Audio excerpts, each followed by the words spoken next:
बिस्मिल्लाहिर्रहमानिर्रहीम, अस्सलामुअलैकुम। मैं फरा और मैं हमजा आपको खुशामदीद कहते हैं, वेलकम कहते हैं सुबह सवेरे पाकिस्तान में। मौसम की बात करेंगे। फरा ने आते ही मुझे जेलस किया क्योंकि फरा जो है इस्लामाबाद से आ रही है। लाहौर में गर्मी है, कराची का मौसम भी कुछ गर्मी है, लेकिन फरा बहुत खुश थी जब आई। हाँ ना, यहाँ जुम्मे वाले दिन जब मैं यहाँ से निकली और हाफ वे थ्रू मोटरवे पे अभी अब जैसे ही वो कलर कहार और सॉल्ट ट्रेन से निकलते हैं और अचानक आप देखें और आपको यकीन आए कि ये आसमान का रंग क्यों इतना गहरा है, और फिर अचानक आपकी विंडस्क्रीन पे ढेर सारे जो बारिश के कतरे, तो आपकी क्या फीलिंग्स होंगी। और इस्लामाबाद में एंटर हो तो ओले पड़े हों, बिल्कुल, और थोड़ी सी ठंडक का सीन हो, यहाँ से एसी के बगैर गुजारा ना हो रहा हो, और इस्लामाबाद की टेरिटरी में एंटर होते ही आपको गाड़ी का एसी भी बंद करना पड़े, घर में भी एसी बंद करना। फरा ने ये तो सोचा कि कैसा फील हो रहा है मुझे, कितना अच्छा मौसम है, लेकिन ये नहीं सोचा मैं जिनके साथ शेयर कर रही हूँ वो कैसे मौसम में रह रहे हैं और उनको कैसा फील हो रहा है। हाँ, लेकिन मौसम जो है वो दिल के साथ उसका बड़ा ताल्लुक होता है। कहते हैं ना, जैसा मूड हो वैसा मंजर होता है। मौसम तो इंसान के अंदर होता है।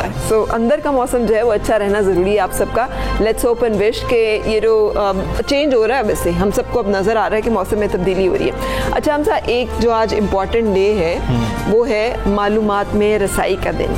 और पहले मैं चाहूँगी आप बताएं इस बारे में सारे देखने वालों को कि ये बहुत अहम दिन है। इसको मनाने का मकसद लोगों में उनकी सरकारी जो मालूमात हैं उस तक रसाई का हक शऊर पैदा करना है, लेकिन अनफॉर्चुनेटली ये शऊर पैदा नहीं हो पा रहा हमारे यहाँ पे। इसमें दो तीन मसाइल हैं। एक मसला तो फरा ये है कि लोगों को अभी तक ये शऊर ही नहीं है कि ये हमारा हक है। हम जो है कोई भी सरकारी मालूमात है उस तक रसाई हासिल कर सकते हैं, क्वेश्चन कर सकते हैं। और दूसरा, कुछ जो गवर्नमेंट्स हैं वो भी अनवेलकमिंग सी हैं। मतलब आप देखें कि अगर हम पिछले 5-6 साल का डेटा उठाएं तो दरखास्तें तो आई, लेकिन सिर्फ 29% दरखास्तों पर जो है कोई मालूमात शेयर की गई। यानी अगर 2600 दरखास्तें आई तो तकरीबन जो रिस्पॉन्ड किया गया वो 788। अपनी पसंद के जो सवालात थे वहाँ तक मालूमात तक रसाई दे दी गई, और जो सवालात पसंद नहीं आए उन पर जवाब भी देना गवारा नहीं किया गया। सो ये एक अच्छा, ये इसकी होता क्या है, जब आप क्वेश्चन कर सकते हैं ना, सवाल कर सकते हैं। हम कितना याद करते हैं दौरे खिलाफत को, हम कितना याद करते हैं, जिक्र करते हैं हज़रत उमर रज़ियल्लाहु ताला अन्हु की खिलाफत राशिदा का, कि कोई भी शख्स वो खड़ा होकर सवाल कर सकता था। ये एक्चुअली वही खूबसूरत इक़दार है जिसको पूरी दुनिया ने आज अडॉप्ट किया हुआ है। हमारे यहाँ पर डर खौफ की कैफियत है कि हम वो नहीं कर सकते। बिल्कुल, ये 2017 का एक्ट है और ये ग़ालिबन 19A जो है ना, इसकी शिक बताई जाती है जिसके तहत ये हक हासिल है। लेकिन ये हक तो हासिल है, लोगों को भी इसका इल्म नहीं है, और जिन लोगों को इल्म है जब वो दरखास्तें देते हैं तो वो हमने आपके साथ शेयर कर दिया है कि कितने फीसद जो है, कितनी शरह आपने देखी, 29% सिर्फ दरखास्तें हैं जिन पर ये जो रसाई है दी जाती है, जो इंफॉर्मेशन है वो शेयर की जाती है। अच्छा, 2002 में साबिक सदर जनरल परवेज मुशर्रफ ने फ्रीडम ऑफ इंफॉर्मेशन ऑर्डिनेंस नाफिज किया था। वैसे तो ये एशियाई तरक्याती बैंक के कर्ज देने की एक शर्त था जिसकी वजह से ये जो है जैसे कर दिया गया था, लेकिन उस पर अमल नहीं हुआ। अच्छा, वैसे हुकूमतों का सिर्फ मामला नहीं है, ये हमारे रवैये भी हैं। आप पूछ लें सारी ख़वातीन से, कभी शोहरा ने उन्हें जैसे कहते हैं ना राइट टू इंफॉर्मेशन दी है?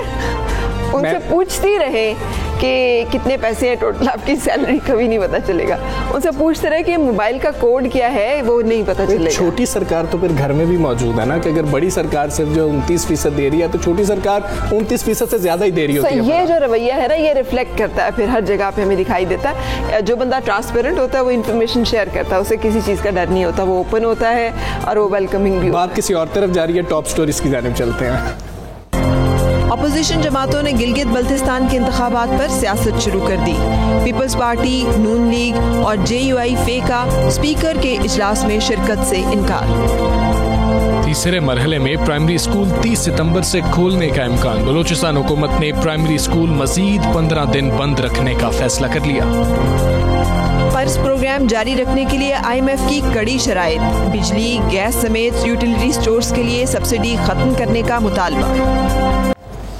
तो जी टॉप स्टोरी की जानिब चलेंगे। गिलगित बल्तिस्तान का मामला है फरा, और ये बहुत ज़्यादा जो है इस वक्त हसास भी हो चुका है, और अपोजिशन जो है इस मामले के ऊपर अब कुछ सियासत करती हुई नजर आ रही है। जो हुकूमत ने मौक़िफ़ इख्तियार किया है कि स्पीकर कौमी असम्बली ने गिलगित बल्तिस्तान इलेक्शन से मुताल्लिक तजावीज़ के लिए पार्लिमानी रहनुमाओं का आज इजलास बुला रखा है, मगर पीपल्स पार्टी, नून लीग और जमात उलमा इस्लाम फे इजलास में शिरकत से साफ इनकारी हो चुके हैं। और इसके बारे में जो स्टेटमेंट सामने आई ना, जैसे आपने कहा, शिबली फराज साहब जो है वो कह रहे हैं कि ब्लैकमेलिंग कर रही है ऑपोजिशन। ये उनका कहना है कि ऑपोजिशन जो है ना नैप केसेस, रेफरेंसेस और डील जो है वो कोई मुस्लिम लीग नून जो है वो चाह रही है। कितनी सदाकत है ये तो वक्त गुजरने के साथ हमें पता चल ही जाएगा, क्योंकि मुस्लिम लीग नून के सदर शहबाज शरीफ की जो स्टेटमेंट है वो ये है कि स्पीकर कौमी असम्बली को गिलगित बल्तिस्तान के इंतखाबी अमूर में मुदाखलत का कोई इख्तियार नहीं, और तहरीक इंसाफ की हुकूमत हसास कौमी मामलात को सियासत की नजर करना चाहती है। वो इन पे इल्ज़ाम लगा रहे हैं, ये उन पे इल्ज़ाम लगा रहे हैं। बिल्कुल, बिलावल भुट्टो ने भी इसी हवाले से जो है वो ट्वीट किया था, और उन्होंने कहा था कि मैंडेट ही नहीं है स्पीकर का, स्पीकर इस पर क्यों बात करेंगे। फिर बात हुई तो जी वफाकी वज़रा वहाँ पर क्यों जाएंगे, वफाकी वज़रा को वहाँ पर नहीं जाना चाहिए। 15 नवंबर को ये इंतखाबात होने हैं, और गैर जानिबदार इंतखाबात का इनकाद रोकने की कोशिश ना की जाए हुकूमत की जानिब से। ये जो है अपोजिशन एक मौक़िफ़ सामने लेकर आ रहा है। अच्छा, वैसे बिलावल भुट्टो जो है ना वो शुरू से ही ये वॉइस करते हमें दिखाई दे रहे हैं। उन्होंने पहले दिन से ही जो आवाज़ उठाई है वो आज़ाद, शफाफ और मुनसिफाना जो है वो आज़ादाना इंतखाबात की, और इसी चीज़ को बार बार वो कहते दिखाई दे रहे हैं। मगर अफसोसनाक बात है, जो तात्तुल आ जाता है ना हुकूमत और अपोजिशन के दरमियान, ये जो शिरकत से इनकारी हैं इस वक्त तमाम जमातें, उन सब का मौक़िफ़ जो है वो यही है समेत पाकिस्तान पीपल्स पार्टी के कि स्पीकर कौमी असम्बली और वफाकी वज़रा जो है वो नहीं, इनका कोई लेना देना नहीं है, और वो इस तरह से इन्फ्लुएंस करने की कोशिश ना करें। ये उनका मैंडेट ही नहीं है स्पीकर का कि इस तरह का कोई। अगर पहले वाली चीज़ें देखी जाए, ये तो अब अपोजिशन कह रही है कि ये हमें इलेक्शन कमीशन के पास, गिलगित बल्तिस्तान इलेक्शन कमीशन जो है, इलेक्शन कमिश्नर से वहाँ पर हमें बात करनी चाहिए, स्पीकर या वफाकी वज़रा करनी है। लेकिन सेंटर से ये चीज़ें होती रही हैं, और अगर पीपल्स पार्टी हो, नून लीग हो, तब भी ये मामला सेंटर से चलते रहे। कमर ज़मान कायरा साहब से पूछते हैं कि अस्सलाम वालेकुम कमर ज़मान कायरा साहब, good morning, thank you for joining us. मुझे बताइएगा कि बिलावल भुट्टो ने कहा है कि वफाकी वज़रा और स्पीकर का गिलगित बल्तिस्तान इलेक्शन से कोई लेना देना नहीं है, और वफाकी हुकूमत जो है वो इलेक्शन में मुदाखलत कर रही है, जिसकी मजम्मत करते हैं। हम सिर्फ गिलगित बल्तिस्तान इलेक्शन कमीशन से बात करेंगे। आपको नहीं लगता कि इससे तो और भी ज़्यादा माहौल में तल्खी बढ़ेगी, कशीदगी में इजाफा होगा, इतना अहम मामला जो है ये भी फिर डिले का शिकार हो जाएगा? देखिए, माहौल को ठीक रखना बुनियादी तौर पे गवर्नमेंट का काम होता है। हमारी बदकिस्मती ये है कौमी तौर पे कि ये वो वाहिद गवर्नमेंट है, जब से ये आए हैं ये माहौल को खुद खराब करना चाहते हैं। अपोजिशन माहौल को ठीक रखना चाहती है, ये माहौल को खराब करना चाहती है। सिवाय गाली गलौज के, सिवाय अपोजिशन को गालियां देने के, इनको क्या किया आज तक इन्होंने? और जिस नेशनल सिक्योरिटी मीटिंग के अंदर ये फैसला हुआ था, बात हुई थी, राय आई थी सारी अपोजिशन की जमातों की कि गिलगित बल्तिस्तान का इशू बड़ा अहम है, वहां की नुमाइंदा लोगों को आने दें, पहले इलेक्शन होने दें, जिसकी भी गवर्नमेंट आ जाए, जो भी लोग मुंतखब होंगे उनके अपने मुंतखब नुमाइंदों की मशावरत से ये फैसले कर रहे हैं। यूं इस वक्त जो वहां गवर्नमेंट बैठी है वो तो एक अपॉइंटेड गवर्नमेंट है। आप उनसे अगर ऑर्डिनेंसेस के जरिए इतनी अहम लेजिस्लेशन करेंगे तो कल आपका, जिस तरह हम हिंदुस्तान के ऊपर एतराज करते हैं, पाकिस्तान का कोई खुदा न खास्ता कश्मीर के इशू पे या बाकी इश्यूज के ऊपर कोई प्रॉब्लम ना आए, ये बड़ा वाज़े तौर पे मौक़िफ़ लिया गया था। लेकिन हुकूमत अगर चीपर पॉपुलैरिटी के लिए और अपने सिर्फ वक्ती जो है वोट बैंक उसको बढ़ाने के लिए, हालांकि वो भी नहीं बढ़ेगा, वो बढ़ाने के लिए अगर उस सारे अमल को, सारी उस जो फैसला हुआ था उसको तोड़ के ये कोई लेजिस्लेशन करना चाहेंगे, तो ऐसा कोई अमल जिससे कश्मीर के काज को नुकसान पहुंचता हो, जो गिलगित बल्तिस्तान के अवाम के नुमाइंदों की राय पे मुश्तमिल ना हो, बल्कि ब्यूरोक्रेसी की ऑर्डिनेंसेस के जरिए हो, पीपल्स पार्टी तो उसका हिस्सा नहीं बनेगी। लिहाजा हमने बड़ा वाज़ेह तौर पर मौक़िफ़ लिया कि आप पाकिस्तान ये कहिएगा कि हुकूमत के साथ आप बैठना नहीं चाह रहे हैं, रिगिंग के मामलात सामने आ रहे हैं, जिस तरीके से अपोजिशन मामला उठा रही है, लेकिन आपने पहले जब एक हाई लेवल मीटिंग हुई थी अस्करी क़यादत के साथ, और सिविल क़यादत भी वहाँ पर मौजूद थी, बाद में भी देखा कि मामलात कुछ तल्ख हो गए थे, ये कहा गया कि वज़ीर आज़म वहाँ पर मौजूद नहीं थे। अब जब हुकूमत ये बात कर रही है तब भी अपोजिशन को एतराज़ है, तो आप उस मीटिंग के हवाले से बता दीजिएगा, गिलगित बल्तिस्तान के हवाले से क्या कोई बात तय हो गई थी? देखिए, गुजारिश ये है कि वो जो मीटिंग हुई, पहली गुजारिश तो ये है कि बड़ी बदकिस्मती हमारी यह है कि हुकूमत के कुछ लोगों ने, वज़रा ने उस मीटिंग को इस तरह रंग देना चाहा कि शायद वो अपोजिशन की जमातों ने कुछ अपनी रियायत मांगने के लिए सारी जमातें गई थी आर्मी चीफ के पास। ऐसा कुछ नहीं है। वो मीटिंग आर्मी चीफ की दावत पे हुई। असूली तौर पे ऐसी मीटिंग्स, इस अहमियत की मीटिंग्स पाकिस्तान के चीफ एग्जीक्यूटिव यानी प्राइम मिनिस्टर की जिम्मेदारी होती है। मियां साहब के दौर में जब भी ऐसा कोई लम्हा आया तो मियां नवाज शरीफ साहब ने वो मीटिंग कॉल की, जिसमें सारी जमातों को बुलाया, आर्मी की क़यादत और एजेंसीज को बुलाया। हमारे दौर में गिलानी साहब प्राइम मिनिस्टर थे या राजा साहब प्राइम मिनिस्टर थे, दोनों के दौर में जो नेशनल सिक्योरिटी की मीटिंग्स हुई वो प्राइम मिनिस्टर ने चेयर की। यहाँ बदकिस्मती यह है कि प्राइम मिनिस्टर साहब कोई बात सुनने को तैयार नहीं है, किसी से मिलने को तैयार नहीं है, किसी से बात करने को तैयार नहीं है। वो अवाम के मुंतखब नुमाइंदे हैं जो अपोजिशन में बैठे हैं। लिहाजा अब ऐसे जिद और हट धर्मी के लिए आर्मी की क़यादत को ये मीटिंग कॉल करनी पड़ी। इससे पहले भी मीटिंगें उन्होंने कॉल की जो प्राइम मिनिस्टर को कॉल करनी चाहिए थी। लेकिन ये बात मैं वादे कर दूं कि ये मीटिंग बेसिकली आर्मी क़यादत के इनिशिएटिव पे, उनकी दावत पे हुई और एक कमरे में सारी सियासी जमातें बशमूल हुकूमत के इत्तेहादी, अपोजिशन की सारी जमातें एक कमरे में बैठ के इस इशू पे, कश्मीर गिलगित बल्तिस्तान के स्टेटस पे, इलेक्शंस पे, और यहाँ इस पे बात हुई। बाकी में नेशनल सिक्योरिटी इश्यूज थे, तो उसके ऊपर सब जमातों ने अपना नुक्ता नजर दिया। आप गौर करें जमात इस्लामी इस पे क्या कह रही है, JUI क्या कह रही है, मुस्लिम लीग क्या कह रही है, बाकी सब पीपल्स पार्टी क्या कह रही है, बाकी जमातें क्या कह रही है। और याद रखिए पीपल्स पार्टी वो जमात है सारे मुल्क, सारे तबकात के मफादात का तहफ़्फ़ुज़ करने वाली, लेकिन गिलगित बल्तिस्तान के हवाले से, कश्मीर के हवाले से हमारी अपनी कमिटमेंट है। गिलगित बल्तिस्तान में सबसे पहले जुल्फ़िकार अली भुट्टो शहीद ने एजेंसी सिस्टम खत्म किया। जुल्फ़िकार अली भुट्टो शहीद ने उनको उनकी काउंसिल दी, बीबी शहीद ने उनको काउंसिल को एम्पावर किया और हमारे गवर्नमेंट में आके हमने उनको सेल्फ गवर्नमेंट दी। तो पीपल्स पार्टी के तो मंशूर में ये जो आप कह रहे हैं ये बातें, लेकिन इससे एक तनाज़ा तो खड़ा हो गया है ना, एक तातुल तो खड़ा हो गया, एक डेडलॉक किसी कैफियत तो है। आपके ख्याल में उसका हल क्या है? मुझे जो समझ आ रहा है वो ये है कि आपका मुतालबा ये है कि इंतखाबात पहले और स्टेटस चेंज करने की बातें जो है बाद में की जाए। लेकिन अगर आप समझते हैं कि मुल्क की सलामती के लिए, और जैसे आपने खुद कहा हसास मामला है, नेशनल सिक्योरिटी के लिए ये स्टेप्स इनिशिएटिव लेना जो है हुकूमत ज़रूरी समझती है, तो क्या अपोजिशन कोई उसमें कोऑपरेट नहीं करेगी? और दूसरा ये कि तजावीज़ क्या है आपकी फ्री एंड फेयर इलेक्शंस के बारे में? क्या इलेक्शंस पर भी कोई रिजर्वेशंस हैं अपोजिशन को? बैन ही जी यही मुतालबे हमारे हैं। ये बिल्कुल जो आपने सवाल पुट किया है, बिल्कुल एग्जैक्टली हमारा ये मुतालबा है कि वहां पे एक फेयर एंड फ्री इलेक्शन कराया जाए, मदाखलत से फ्री हो। मदाखलत नहीं होगी। इस वक्त पाकिस्तान के जो इदारे हैं, हमारे इदारों के सरबराहान ने भी कहा कि किसी तरह की सियासी मदाखलत नहीं हुआ, अपने इंतजामी मदाखलत नहीं होगी, फेयर एंड फ्री इलेक्शन होंगे। हम तवक्को कर सकते हैं, हम भी ध्यान रखेंगे, मीडिया भी देखेगा कि ये अमल अगर डेमोन्स्ट्रेट होता है, वहां पे फेयर एंड फ्री इलेक्शन होता है, तो खुल कर लोगों को पता चल जाएगा, इलेक्शन से पहले पता चल जाएगा। मदाखलत अब रुक नहीं सकती है, छुपाई नहीं जा सकती, वो नजर आ जाती है। सो मदाखलत नहीं होगी तो ये बहुत अच्छा माहौल बनेगा। पाकिस्तान के सियासी अमल में मदाखलत की नफी जो है या उसका तदारक जो है या उसके खत्म करने का जो आगाज है वो इसी इलेक्शन से हो जाएगा। तो ये पाकिस्तान भर में आगे चल सकता है, ये बड़ा अच्छा और मुस्बत फैसला होगा। और उसके बाद जो भी हुकूमत बनेगी, जो भी कर रहे हैं, कमर जमान कायरा साहब हमारे साथ मौजूद थे, वही मामलात है और अपोजिशन के वही मुतालबात है कि पहले जो है इलेक्शन कर लिए जाएं, अभी कोई ज़रूरत नहीं, हमें इतने हेस्ट में ये फैसले नहीं करने चाहिए।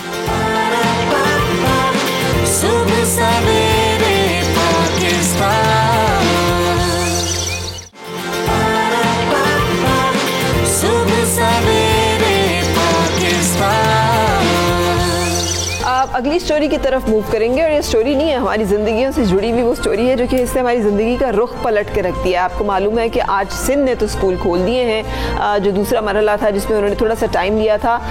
उसकी वजह ये कि मुल्क में कोरोना की शिद्दत कम ज़रूर हुई है, मगर ये खामोश कातिल अभी भी ख़तरा बनकर हम सबके सरों पर मंडरा रहे हैं। अब आके जबकि ज़िंदगी के मामलात रवा होने शुरू हुए हैं तो कुछ केसेस नए रिपोर्ट हो रहे हैं। शुक्र है अल्लाह का कि अम्मात की जो शरह है बहुत कम है और ये हमारी दुआ भी है कि इसी तरह से कंट्रोल रहे, लेकिन इसके बावजूद इस खतरे को जिसे कहते हैं बिल्कुल उससे आंखें बंद नहीं की जा सकती हैं। इसके बाद फरा ये मामला हुआ कि हमने सिंध में देखा कि वजीर सेहत जो सिंध है वो कह रही थी कि जी कि अभी स्कूल नहीं खोलने चाहिए, फिर सईद गनी साहब ने कहा कि जी कि नहीं अब हालात बेहतर है, खोल देने चाहिए। और बलूचिस्तान ने एक बड़ा अहम फैसला इस मामले में किया, प्राइमरी स्कूल नहीं खोल रहे। उनका इख्तिलाफ ये था कि उन्होंने कहा कि वजीर सेहत ने कहा कि कोरोना केसेस बढ़े, सईद गनी साहब ने कहा केसेस नहीं बढ़े, टेस्ट बढ़ा दिए, हमने सैंपलिंग ज्यादा कर दी है। और यही चीज है, इस पे बलूचिस्तान हुकूमत का जो फैसला है, प्राइमरी स्कूल्स 15 रोज तारीख आगे कर दी गई है। तो लियाकत शाहवानी साहब हमारे साथ मौजूद है बलूचिस्तान हुकूमत के तरफ। शाहवानी साहब अस्सलाम वालेकुम, बहुत शुक्रिया सुबह सवेरे पाकिस्तान को ज्वाइन करने के लिए। Good morning.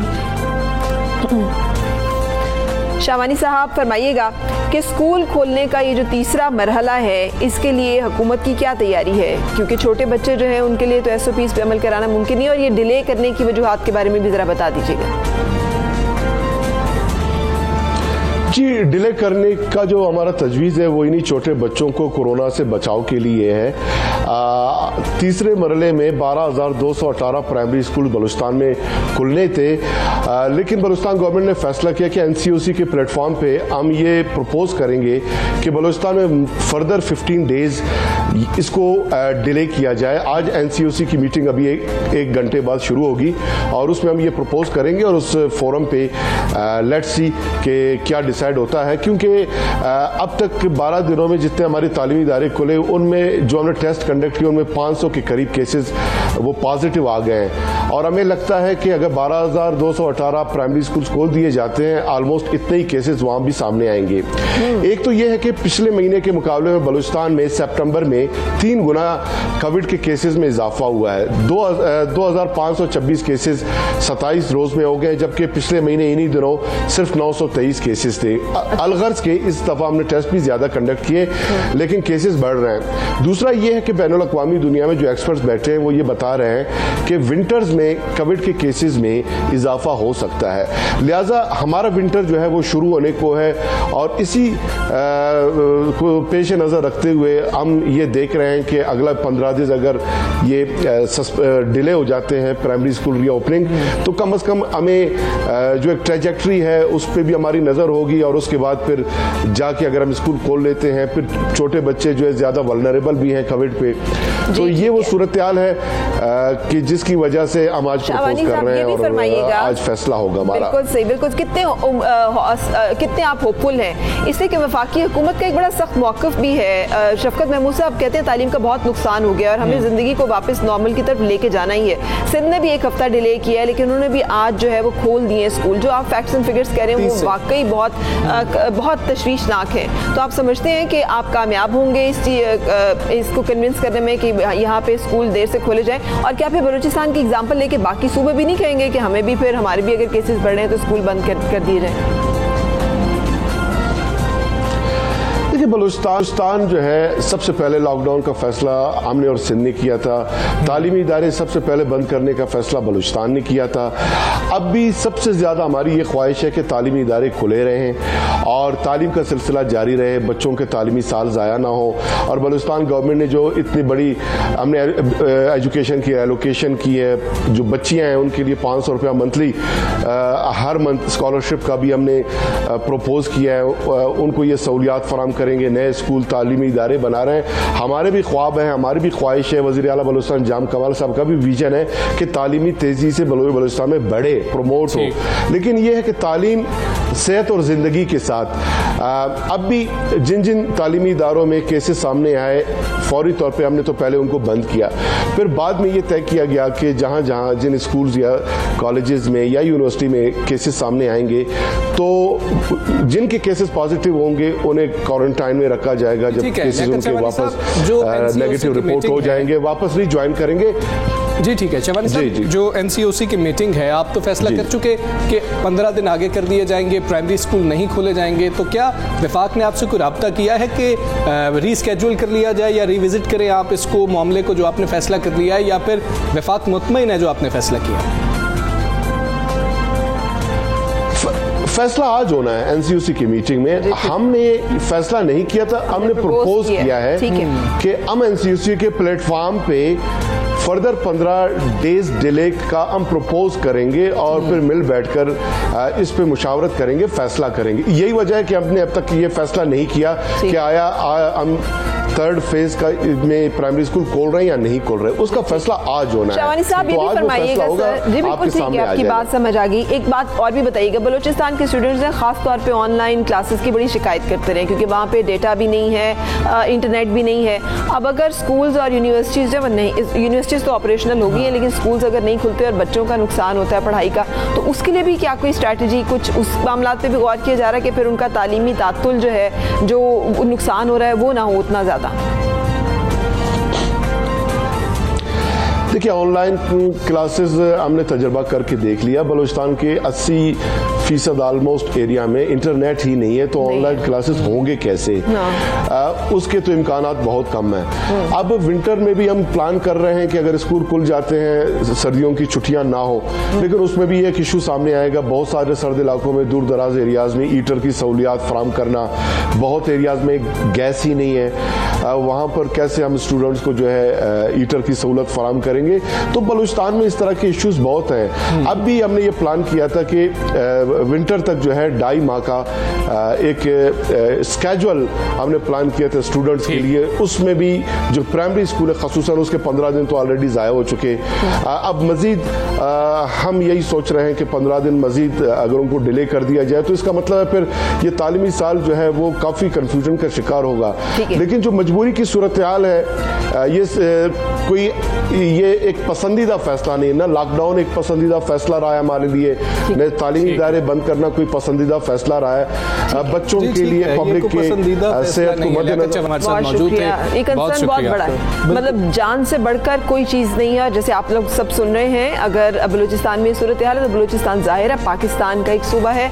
ये कोरोना वायरस की सबसे बुरी बात यह है कि स्प्रेड करता है ये। सो किसी भी एक एरिया में अगर इसका केसेस जो है वो रिपोर्ट होते हैं, उनकी तादाद बढ़ती है, तो खुदा न खास्ता वहाँ से फिर आगे बढ़ने की जो शरह है वो भी बढ़ सकती है। और बिल्कुल ये प्रपोजल तो अब रखा जा रहा है बलूचिस्तान हुकूमत की जानिब से। मैं ना एक चीज़ को यहाँ पे मेरे जहन में आ रहा था अभी बात करते हुए शावानी साहब से, कि क्यों नहीं अल्लामा इकबाल ओपन यूनिवर्सिटी मॉडल जो है उसको किया जाता है कि डिस्टेंस लर्निंग का जो एक सिलसिला है ना, अगर वो ऑनलाइन नहीं हो सकती क्लासेस, तो जो पुराना ओल्ड स्कूल है डिस्टेंस लर्निंग का, उसको डिस्टेंस लर्निंग को आप उसको ऑपरेशनल कर लें, उसे फंक्शनल कर लें। उसको किया जा सकता है, लेकिन वो यही कह रहे हैं बलूचिस्तान में रिसोर्सेज के बड़े मामलात हैं। उसको दीगर मामलात पर बात करेंगे, एक ब्रेक की तरफ जाना है। Stay with us.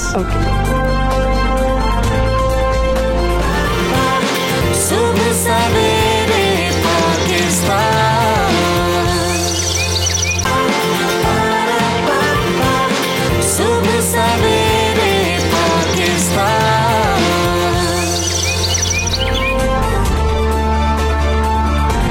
Welcome back, good morning. सुबह सवेरे पाकिस्तान में फरा महंगाई के जो चक्की में पिसते अवाम है ना, उनके लिए अच्छी खबर हमारे पास है ही नहीं। कैसे दे अच्छी खबर है ही नहीं हमारे पास कर्ज प्रोग्राम। लेकिन आज की जो खबर है ना, उसके लिए कहा जा सकता है बिल्ली थैले से बाहर आ गई है। और मुझे ये खबर सुनाते हुए ना दोस्त मुल्क बरादर मुल्क तुर्की बहुत याद आ रहा है। पूछे क्यों?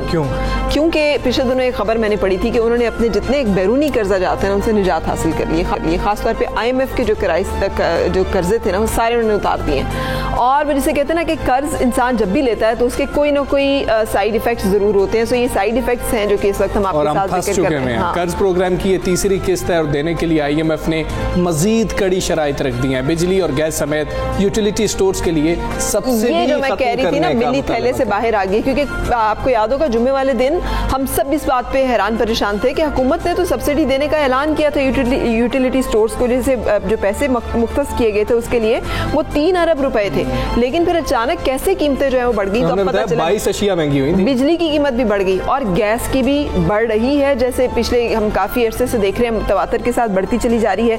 हुकूमत ने रवा साल मुख्तलिफ शोबों के लिए जो सब्सिडी मुख्तस की थी, उसमें तवानाई के लिए 150 अरब रुपए, यूटिलिटी स्टोर के लिए 3 अरब और सस्ती गंदम पर 13 अरब रुपए और मेट्रो बस सर्विस के लिए 2 अरब रुपए की सब्सिडी रखी थी। लेकिन अब IMF का कहना यह है कि कोई सब्सिडी नहीं देनी, कोई रियायत नहीं देनी आवाम को, सबसे पैसे जो है पूरे वसूल करने हैं। और जरा ये भी बता रहे हैं कि हुकूमत भी इस मामले पे जो है 2 हाथ आगे जा रही है। IMF के मुतालबात पर गौर करने के लिए साबिक सेक्रेटरी खजाना डॉक्टर वकार मसूद की सरबराही में खुसूसी सेल भी कायम कर दिया गया। अब इसके असरात क्या होंगे, हमारे साथ मौजूद हैं डॉक्टर शाहिद हसन सिद्दीकी, माहिर मौशियात हैं। डॉक्टर साहब अस्सलाम वालेकुम, बहुत शुक्रिया। डॉक्टर साहब कहिएगा असरात क्या होंगे? अब IMF की शराइत हमें ये भी माननी पड़ेंगी और अगर हम मान लेते हैं तो मईशत पर क्या असरात होंगे, महंगाई कितनी होगी, इन्फ्लेशन कितनी होगी। हमजा ऐसे पूछना ये भी माननी पड़ेंगे जैसे as if we have some दो चॉइस। किस्तों में हम देख चुके हैं तो इसलिए। जी डॉक्टर साहब। देखिए, मैं पिछले 27 वर्षों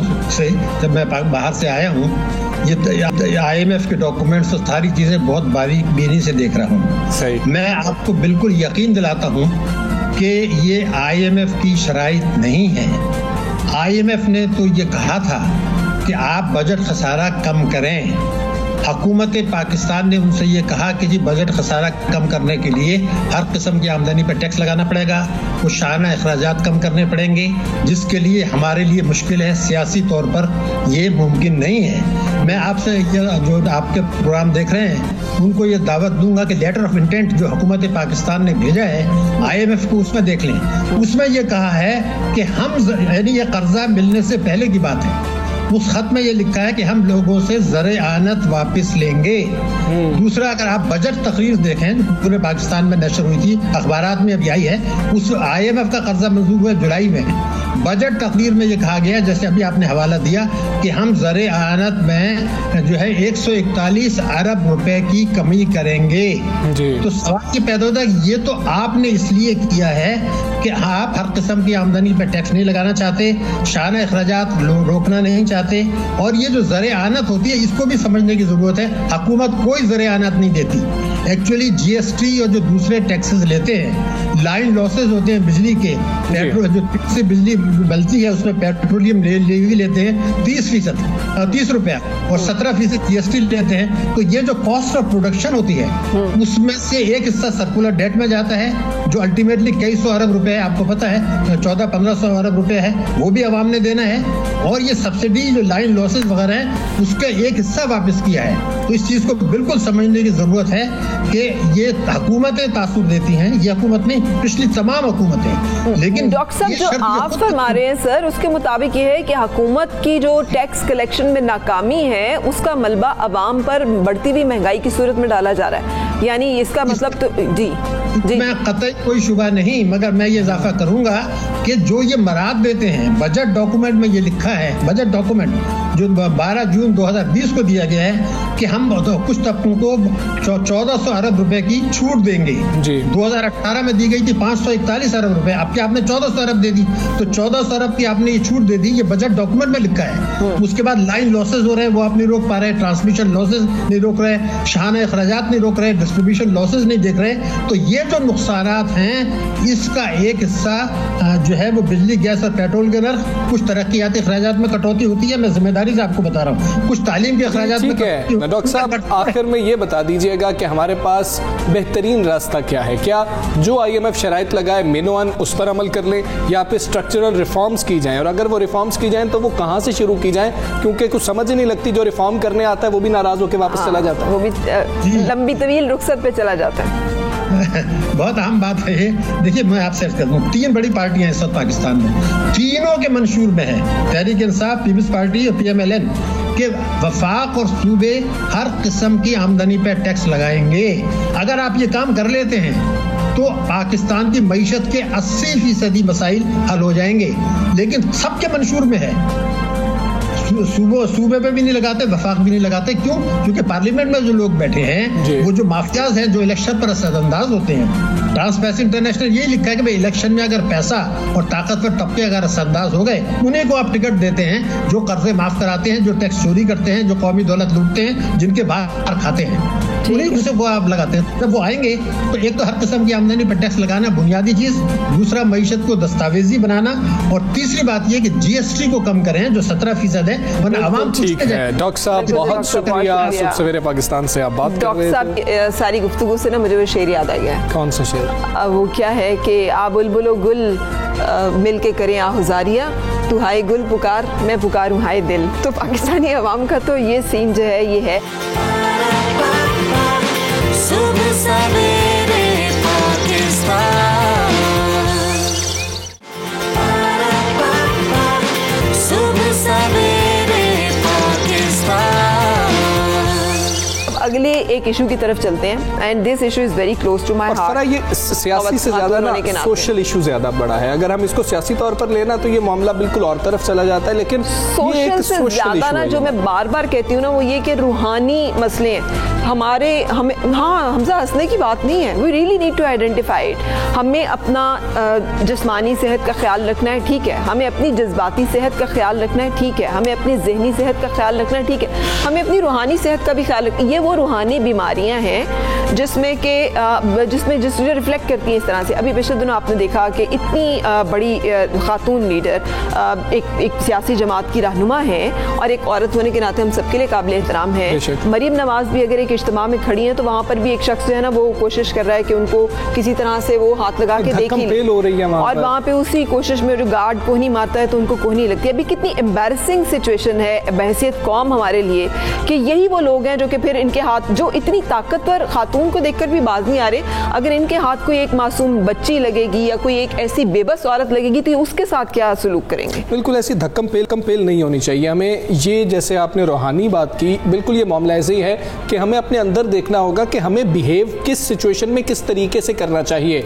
एक मेल लीडर अगर आपका हो, जैसे हम मरीम नवाज साहिबा की बात कर रहे हैं, तो उस वक्त आपको बिल्कुल और आपका रवैया, लेकिन वो देखते हुए कि धक्कम पेल हो रही है। इनेतात का जो है ना मुंह बोलता सबूत है। सियासी इख्तिलाफात अपनी जगह रहे, किसी को पसंद करना नापसंद करना अपनी जगह रहे, लेकिन ये जो इस वक्त सामने मनाजिर है ये किसी मुआशरे मुहज़्ज़ब मुआशरे को जेब नहीं देते। इसी तरह की एक दास्तान और भी चल रही है जो अफसोसनाक है, without going into personal details, क्योंकि हमारे लिए खातून भी रिस्पेक्टेबल हैं, तलाल चौधरी साहब भी रिस्पेक्टेबल हैं, लेकिन हम इस इशू के ऊपर ये बात ज़रूर करना चाहेंगे कि मतलब एक क्यों इस तरह के मामला जो हैं वो होते हैं। अगर वो खातून विलिंग नहीं है किसी भी रिलेशनशिप में या वहाँ पे कोई इश्यूज हैं तो मर्द क्यों उसको इस तरह का एक जो है मसला बनाते हैं। फरा, इसके दो एंगल्स हैं। एक एंगल तो ये है कि अगर ये वाकया हुआ तो कितना अफसोसनाक है, दूसरी तरफ जो इसकी तरदीद आ रही है अगर नहीं भी हुआ तो जिस तरीके से मंसूब कर दिया गया खातून के साथ वो कितना अफसोसनाक है। और जो तीसरी बहुत अहम बात है कि सियासी जमातें अगर नहीं अपने अंदर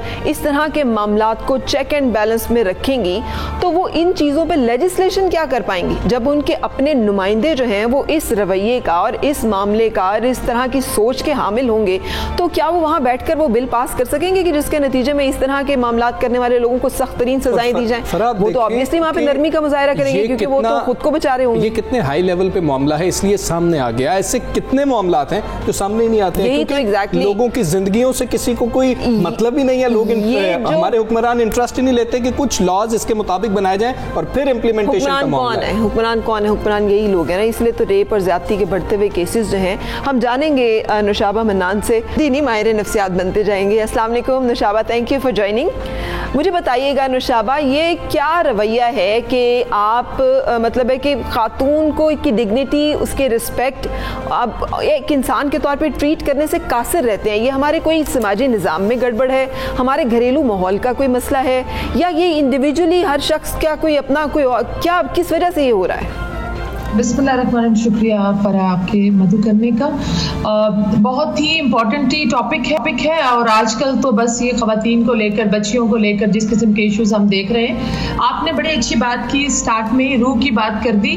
mind, body and soul, psychology, बिल्कुल हम जब bio, psycho and social model के ऊपर बात करते हैं तो ज़रूर हमें कुछ रूहानी बीमारियाँ हैं। याद रखें, हम कुछ बीमारियाँ अपने खून में, इनहेरिटेंस में भी लेकर आ जाते हैं। माइंडसेट की बात है, जहां तक आप अगर इसको आप जिस तरह आपने बताया पॉलिटिकली भी, तो हमारे मुल्क में जो मादरे मिल्लत का जिनको लक़ब मिला उनको भी अगर आपको याद हो तो उनका लालटेन निशान था और उनको भी इस गुलाम दस्तगीर साहब थे उस वक्त भी वो भी विक्टिमाइज रही। तो इसका मतलब ये है कि हमने खातून को जो है अभी तक पाकिस्तान में अनफॉर्चुनेटली, क्योंकि हमारी मेल डोमिनेटिंग सोसाइटी है, मैं और आप जो सामने बैठे हैं इक्का दुक्का शायद हम 0.5% भी लोग नहीं है, मेजॉरिटी हमारे कलेक्टिव अप्रोच है कल्चर की और खवातीन को लेके बेसिक चीजें, जहां जहेज का उनको देखना पड़ता है, जायदाद में उनको तालीम के मसाइल हैं। ये जो अगर कोई लड़कर कोई मनवा कर घर से आ भी जाएगी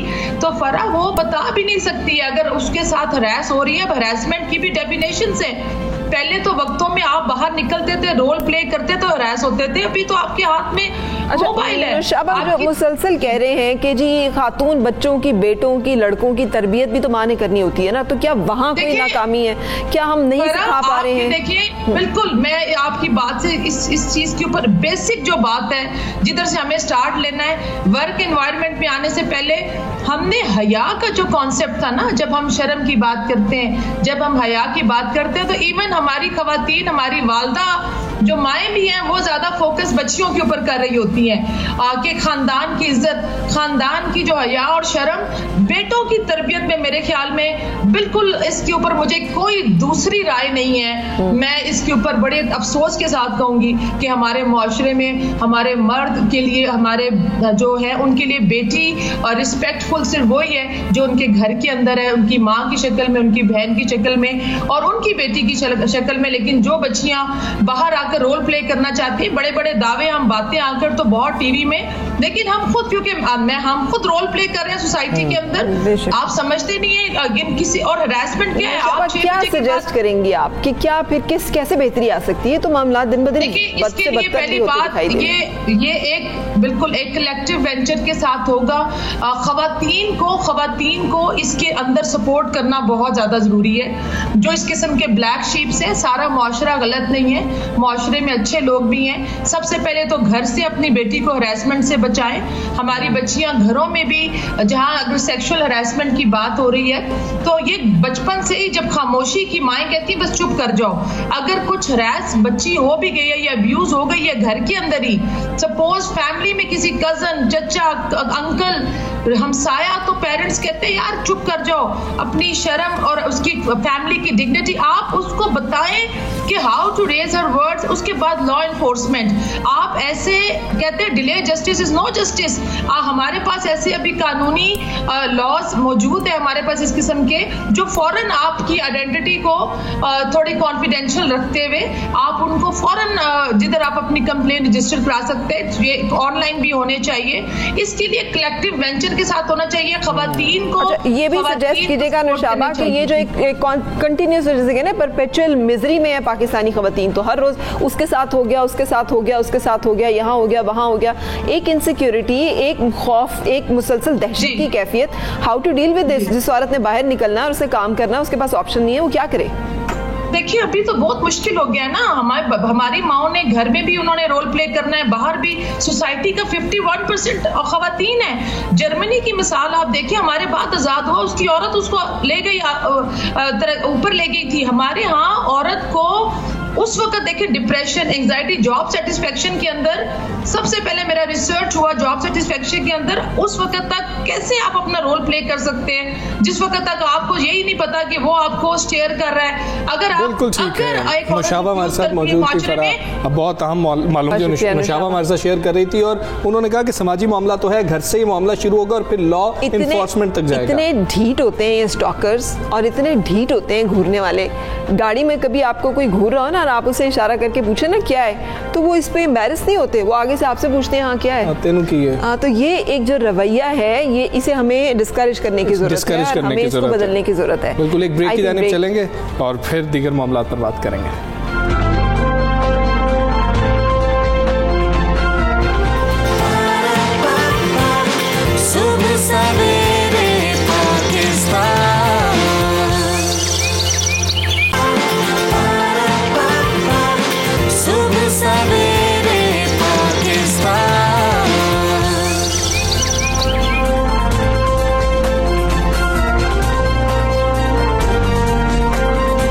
खुशामदीद और सुबह बखैर। इससे पहले कि मैं और हमजा बोलना शुरू कर दें, टॉप स्टोरीज की जानिब चल रहा है। भारत दहशतगर्दों का सहूलतकार और मनी लॉन्ड्रिंग करने वाला बड़ा मुल्क बन गया। भारतीय बैंक्स के जरिए $1.5 अरब से जायद की मनी लॉन्ड्रिंग के इंकशाफात। दुनिया वज़ीर आज़म इमरान खान की माहौल दोस्त पॉलिसियों के गुन गाने लगी। वर्ल्ड इकोनॉमिक फोरम ने पाकिस्तान को चैंपियन फॉर नेचर के एजाज से नवाज दिया। दुनिया कोरोना के फैलाव से परेशान, जबकि पाकिस्तानी हुकूमत की बेहतर हिकमत अमली। तो जी बिल्कुल फरा, वो जो मुहावरा था ना, बगल में छुरी मुंह में राम राम, इससे बेहतर मुझे कोई नहीं मुहावरा वो है चोर मचाए शोर। चोर मचाए शोर, इसलिए कि जो पूरी दुनिया में पाकिस्तान, हाँ ना, जो लेबल होता रहा वो क्या था, ये टेरर फाइनेंसिंग करते हैं, ये दहशतगर्दी की मुआवनत करते हैं, ये दहशतगर्दी के पनाह गाहें हैं यहाँ पे पाकिस्तान में, और ये इल्ज़ाम लगाए जाते रहे इंडिया की तरफ से। लेकिन अब खुल के जो मामला सामने आया तो पता चला कि सूरत हाल तो उसके बरक्स है। पाकिस्तान जो है वो तो FATF की पाबंदियों का सामना कर रहा है, ग्रे लिस्ट में है, और जहाँ पे कि पाकिस्तान जो है वो मुसलसल वो इक़दामात उठा रहा है जिससे वो बेहतरी ला सके। लेकिन हमारा हमसाया जो इल्ज़ामात पाकिस्तान पे लगाता है, बार बार जाके FATF में बात करता है कि पाकिस्तान ने ये कर दिया तो पाकिस्तान ने वो कर दिया, और अब एक आलमी इदारा उसके हवाले से कह रहा है कि 44 बैंक्स हैं, फराज 44 बैंक्स हैं जो टेरर फाइनेंसिंग और मनी लॉन्ड्रिंग में मुलव्वस निकले, और उनकी IPL जिसको बहुत ज्यादा वो एक करते हैं कि जी कि हमारी बेहतरीन लीग है, उसके अंदर भी काला धन सफेद किया गया, और 3201 गैर कानूनी ट्रांजैक्शंस के जरिए से 1 अरब 53 करोड़ डॉलर्स ये मनी लॉन्ड्रिंग जो है की गई। तो ये कहाँ पैसे भेजे गए? अगर ये दहशतगर्दी नहीं हो रही थी, अगर ये मनी लॉन्ड्रिंग नहीं हो रही थी, अगर ये आलमी कवानीन की खिलाफ वर्जी नहीं हो रही थी, तो ये किस मकसद के लिए रकम जो है भेजी जाती रही, किन को भेजी जाती रही? ये बहुत इंपॉर्टेंट क्वेश्चन है, सवालात हैं जिसके भारत को जवाब देने चाहिए। और FATF जैसे इदारों को जहाँ पे जैसे हमजा भी कह रहे हैं कि पाकिस्तान को मुसलसल जो है पाबंदियों का जो है वो तलवार लटकाई जाती है पाकिस्तान के ऊपर, अकाउंटेबिलिटी इंडिया की भी इस मामले के ऊपर होनी चाहिए। और ये फाइनेंशियल क्राइम्स इन्फोर्समेंट नेटवर्क की रिपोर्ट है जिसमें भारत की जानिब से मनी लॉन्ड्रिंग और दहशतगर्दों की मुमकिना माली मुआवनत का इंकशाफ किया गया है, और 1-2 नहीं पूरे 44 भारतीय बैंक्स हैं जो इस मनी लॉन्ड्रिंग में मुलव्वस पाए गए हैं, जिसमें स्टेट बैंक ऑफ इंडिया भी है। मतलब अब ये देखें, स्टेट बैंक ऑफ इंडिया भी है, पंजाब नेशनल बैंक भी शामिल है इसके अंदर। Very good. और ये भी पता चला है कि नवादरात की जो स्मगलिंग है ना, और आपको पता है कि ये जो बरसगीर पाक हिंद है, ये इसकी आर्काइवल हिस्ट्री बड़ी खूबसूरत है। सो यहाँ से नवादरात जो वो भी स्मगल होते हैं, सोने की स्मगलिंग जो है वो भी बहुत ज़्यादा की जाती है इंडिया से। सो इन तमाम हवालों से हम बात करेंगे। ब्रिगेडियर रिटायर्ड हारिस नवाज साहब हमारे साथ। Morning, thank you very much for joining us sir. बताइएगा, ये जो मामलात अब इंडिया के हवाले से सामने आ रहे हैं, क्या पाकिस्तान भी इस मामले को उतनी शिद्दत के साथ उठाएगा FATF में और दुनिया के सामने? देखिए फराब, बात यह है, सबसे पहले तो किसी की जरूरत ही नहीं है। FATF को खुद जो उनकी एक ऑर्गेनाइजेशन है, they should pick it up. अगर 44 बैंक्स हैं, 1.53 बिलियन डॉलर की मनी लॉन्ड्रिंग की गई है, फिर सिक्किम है, केरला है। देखिए, ये जो पाकिस्तान में गुलबशन जादेव की बात करें, अभी स्टॉक एक्सचेंज पे हमला हुआ था, उसमें भी इनकी मनी लॉन्ड्रिंग क्लियर हुई थी। फिर बलोचिस्तान में जो रॉ और अफगान के तालिबान और अफगान NDS जो है, ये सारे मिलकर जो वहाँ पे दहशतगर्दी कर रहे हैं, ये दिस मनी बीइंग यूज्ड। फिर बलोचिस्तान लीडर्स को जो बाहर से पैसा सपोर्ट करते हैं, everywhere India is a state terrorist country. और ये जो गुजरात का कसाई इंतहा पसंद हिंदू टेररिस्ट नरेंद्र मोदी, उसका जो टोला है, they are all fully involve. Ajit Doval ने खुद कहा कि पाकिस्तान में हम बलूचिस्तान में ये कर रहे हैं। अभी आपने मेजर गौरियार का आपने सुना, उसने कहा जी हाँ हम ऐसे कर रहे हैं। सो ये सारी चीजों को कंपाइल करके Pakistan has to take a very strong step. आप डोजियर बनाएं एंड गो रिपोर्ट देम। सबसे पहले बल्कि ये करना चाहिए कि पाकिस्तान में, इस्लामाबाद में तमाम मुल्कों के सफारतदार हैं, फॉरेन ऑफिस उनको बुलाए, उनको पूरी ब्रीफिंग देके what it is in Pakistan, और इससे क्या इस खिते में हालात हो सकते हैं, दुनिया में कैसे टेररिज्म फैल रहा है, ये पैसा कहाँ जा रहा है। This is the job of the international agencies, they have to find it out. ठीक है, लेकिन खामोशी क्यों रहती है सर आपके ख्याल में? पाकिस्तान के ऊपर सबकी नजरें भी तेज हैं, पाकिस्तान के ऊपर सबकी जबानें भी तेज हैं, पाकिस्तान के ऊपर इल्जाम लगाना इतना आसान क्यों है? इंडिया के इतने संगीन मामलात जो हैं उससे भी चश्म जो है वो पोशी की जाती है, उस पर भी नजरें नहीं उस तरह से दी जाती, तवज्जो दी जाती। देखिए फरा, इशू ये है कि पाकिस्तान में we are not very active. आप ये बताएंगे 1 या 2 दिन खबर आई है पाकिस्तान में, फिनिश्ड। इंडिया की पाकिस्तान की खबर होती है, इंडिया ने 1 महीना शोर मचाते रहना था जब तक दुनिया की ऑर्गेनाइजेशन एक्टिवेट ना हो जाए। So now the point is we must be very very active. हम पहले ग्रे लिस्ट में आए हुए हैं, हमने कानून साजिश भी की है, मजहबी जमातें जितने सबको हमने खत्म कर दिया, उनके एसेट फ्रीज कर दिए। And what is doing India, nobody nose.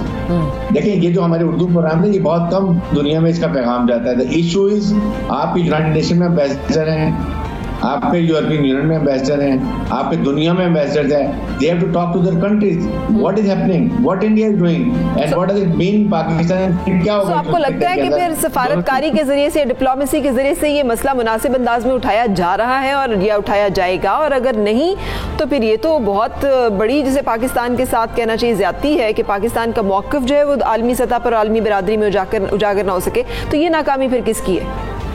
देखिए, प्राइम मिनिस्टर पाकिस्तान ने लास्ट ईयर भी इतनी अच्छी स्पीच की, दुनिया ने एक्नॉलेज किया। इस साल भी उन्होंने बहुत अच्छी और आर्टिकुलेटेड, वेल कंपोज्ड उन्होंने बात की दुनिया को, दुनिया as emerge as a visionary world leader. Where the follow up, हमारी फॉलो अप में बात कमजोरी है। कश्मीर के बारे में देखिए, कश्मीर कमेटी किधर है? Have they gone out, have they reach to the 15 जो है मेंबर थे यूनाइटेड नेशन से बात की, बताया कि बात हैपनिंग कश्मीर। फॉरेन मिनिस्टर हमारे how many times been abroad, उन्होंने कितने दुनिया के दौरे किए हैं, वहां जाकर उन्होंने क्या किया। This is what is required. आपको foreign office have to be on offensive diplomacy के अंदर। बिल्कुल इस वक्त हमें इंडिया को इस वक्त छोड़ना नहीं चाहिए, ये हमें मौका मिल गया। इंडिया ने कभी कोई मौका जाने दिया है, बल्कि मौका मिल गया। ब्रिगेडियर साहब, अब स्टेट बैंक ऑफ इंडिया की 102 ट्रांजैक्शंस हैं, ये कम ट्रांजैक्शंस नहीं है। पंजाब नेशनल बैंक की 290 ट्रांजैक्शंस हैं जिनका इंकशाफ हुआ है, मनी लॉन्ड्रिंग और टेरर फाइनेंसिंग के लिए ये इस्तेमाल की गई। और दूसरी तरफ नरेंद्र मोदी कहते हैं कि भारत को सिक्योरिटी काउंसिल में परमानेंट मेंबर बना दिया जाए, और फिर जापान उनका साथ दे रहा है, दीगर ममालिक उनका साथ दे रहे हैं इस बात पे कि जी कि हाँ जी पार्मानेंट मेंबर्स बढ़ जाने चाहिए।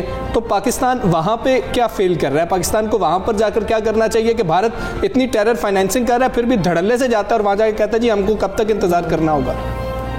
देखिए, यही बात है ना कि हमें यही करना चाहिए कि हमें बड़ा ऑफेंसिव होना चाहिए। We are a victim of Indian और terrorism.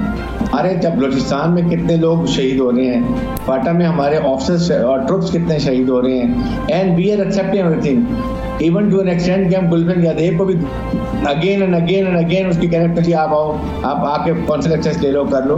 We have to make a full stop somewhere. उसके लिए अब टाइम है कि पाकिस्तान दुनिया के सामने खड़ा हो, इस्लामिक ममालिक में जाए, ओआईसी को बताए, अपने खित्ते में खास तौर पे China is on board with us, but Russia है, ईरान है, इंडिया खुद तो आइसोलेट हो गया, भूटान, नेपाल, ईरान, बांग्लादेश, श्रीलंका सब ने उसको छोड़ दिया। So now is the time we tell the world also कि what is happening and what is. हमने अफगानिस्तान में अमेरिका के लिए क्या कुछ किया, अफगान गवर्नमेंट के लिए क्या कुछ किया है, पीस अमन मुआहदा करा दिया, इंट्रा अफगान डायलॉग करवा दिए, हमने हर चीज उनके लिए कर दी। But what American and what the world has done for Pakistan, we have to be very very clear. तो वो तो लिंचपिन ऑफ जिसे कहते हैं एशिया, तो वो इंडिया को ही, अमेरिका को जो एक सपोर्ट है, एक बैकिंग है, और ये वजह है कि इंडिया अकाउंटेबल नहीं हो सकता है इतनी फाइनेंशियल क्राइम्स के बावजूद। और दूसरा ये इस बारे में भी वजाहत कीजिएगा कि अगर ये इल्जाम साबित हो जाते हैं तो इन 44 बैंकों के खिलाफ भी कोई कार्रवाई जो की जा सकती है। पाकिस्तान के एक बैंक के खिलाफ इस तरह की कोई बात सामने आई थी तो वहां पे तो जुर्माना हुआ था। आलमी कवानीन और आलमी अदालतों में जब भी पाकिस्तान को जाना पड़ता है तो समहाउ हम अपना मौक़िफ़ वहां पेश करने में कामयाब उतना नहीं हो पाते जितना इंडिया जो है वो लीड ले जाता है हम पे, भले वो कुलभूषण यादव का मामला हो या कोई और मामला हो। देखिए, एक बात तो यह है कि हम अपना होमवर्क अच्छे तरीके से करें, और उसके बाद जो हमारी लीगल टीम जाती है, they should be selected on merit. They should not be this बात अपने लोग भेज दिया, उनको भेज देते हैं और आपने चाहे इंडस वाटर ट्रीटी हो, कोई ऑप्शन हो, रह जाते हैं। सेकंड ये कि Pakistan has to take very active role इसके अंदर। We have to not tell the world, वो नहीं बोलेंगे इसलिए कि इंडिया के साथ उनके बड़े इंटरेस्ट हैं। वो चाइना के खिलाफ इंडिया को इस्तेमाल कर रहे हैं, पाकिस्तान में सीपैक के खिलाफ कर रहे हैं, टेररिज्म कर रहे हैं, साउथ चाइना सी में वो इंडिया चाइना के खिलाफ उसको इस्तेमाल इंडिया कर रहे हैं, जिसकी वजह से वो चीज़ें इग्नोर करते हैं। बट अगर हम बहुत दुनिया के ज़मीन से जोड़े हैं तो आप देखें, अभी आपके सामने 11 हिंदू मारे हैं इंडिया में, पाकिस्तानी जी, वहाँ पर इंडिया जो ह्यूमन राइट्स ऑर्गेनाइजेशन है, where the human rights watchdog हैं, तो बात की दिस इज द टैक्टर। आज पाकिस्तान में हुआ था, पूरी दुनिया में पाकिस्तान कर देता है। और प्रेसिडेंट और हमारे प्राइम मिनिस्टर ने इस्लाम फोबिया की बात इसीलिए की है बिल्कुल कि don't target cricketer Haris Nawaz साहब हमारे साथ। सुबह सवेरे पाकिस्तान, सुबह सवेरे पाकिस्तान। इस्लामाबाद के मौसम का पूछ रहे थे ना, उसकी वजह ये है कि Islamabad is clean and green. So ये एक बड़ी खूबसूरत बात है। और दुनिया वज़ीर आज़म पाकिस्तान जनाब इमरान खान की माहौल दोस्त पॉलिसियों की गुन गाने लगी है। वर्ल्ड इकनॉमिक फोरम ने इमरान खान की कामयाब पॉलिसियों का इतराफ़ किया है और पाकिस्तान को चैम्पियन फॉर नेचर के एजाज़ से नवाजा, विच इज़ ग्रेट। बहुत बड़ा एजाज़ है पाकिस्तान के लिए, बड़ी अचीवमेंट है। वर्ल्ड इकनॉमिक फोरम ने वज़ीर आज़म के मुआविन खुसूसी मलिक अमीन असलम को मुरासला भी इस हवाले से जारी कर दिया है, जिसमें चैंपियन फॉर नेचर का एजाज़ वसूल करने की दावत भी दे दी गई है। तो इस हवाले से उनसे बात करेंगे और जानेंगे मज़ीद तफसीलात। अमीन असलम साहब हमारे साथ हैं, मुआविन खुसूसी बराए वज़ीर आज़म माहौलियाती तब्दीली। बात करेंगे, मुझे बताइएगा अमीन असलम साहब, ये बहुत गुड न्यूज़ है पहले तो कि पाकिस्तान को जो है वर्ल्ड इकनॉमिक फोरम ने चैम्पियन फॉर नेचर के ग्रुप में शामिल किया है। आपके कितना इंपॉर्टेंट इसे समझते हैं और ये एक बड़ी कामयाबी पाकिस्तान तहरीक इंसाफ की हुकूमत के लिए भी है? जी बिस्मिल्लाहिर्रहमानिर्रहीम। ये बिल्कुल आपने सही फरमाया कि पाकिस्तान के लिए एक बहुत अच्छी खबर है कि ये जो ग्लोबल चैम्पियंस ऑफ नेचर हैं उस ग्रुप के अंदर पाकिस्तान को भी शामिल किया गया है। और इस ग्रुप की जो तश्कील है वो वर्ल्ड इकनॉमिक फोरम देता है, जो कि इंटरनेशनल एक बॉडी है, एक थिंक टैंक है। और उसका मकसद ये होता है कि ये जो दुनिया के अंदर ममालिक और जो बिजनेस ग्रुप्स, पब्लिक प्राइवेट ये बॉडी है, तो जो बड़े बिजनेस ग्रुप्स हैं और जो अच्छे ममालिक हैं जो कि प्रो नेचर पॉलिसीज दे रहे हैं अपने मुल्क के अंदर, उनको इसके अंदर शामिल किया जाए और वो फिर ग्लोबल प्लेटफॉर्म के ऊपर अपनी पॉलिसीज को दुनिया से को भी रोशनास कराते हैं।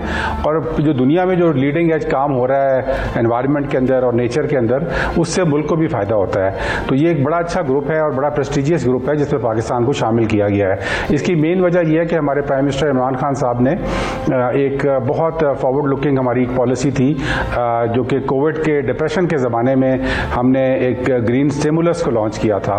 ये ग्रीन स्टिमुलस का मकसद उसको ये था कि हम जो एक मायूसी छाई हुई थी लॉकडाउन की वजह से और बीमारी की वजह से, उस ज़माने में हमने एक ये जो ग्रीन स्टिमुलस दिया उसका दो ऑब्जेक्टिव थे। एक ये कि हम ऐसी चीज़ें करें जिनसे नेचर को प्रोटेक्शन मिले और उसके साथ साथ सेकेंड ऑब्जेक्टिव था कि उससे लोगों को जॉब्स मिले। और ये जॉब्स पाकिस्तान को जो है ये कैटेगरी में शामिल किया गया है, लेकिन बहुत सारे इल्जामात भी तो लगाए गए ना। जहां बिलियन ट्री सुनामी की बात हुई तो अपोजिशन का ही कहना है कि वहां पे अरबों रुपए के घपले भी हुए। ये मामला जो है ये इन सारे दागदार कर देते हैं इन तमाम चीज़ों को। आप क्या ऐसा समझते हैं और आपके इस बारे में क्या राय है? देखिए, अवेयरनेस की आपने बात की है, ये बिल्कुल सही है कि अवेयरनेस यहाँ पे माहौलियात के मसले के ऊपर बहुत कम है, लेकिन ये बढ़ती जा रही है।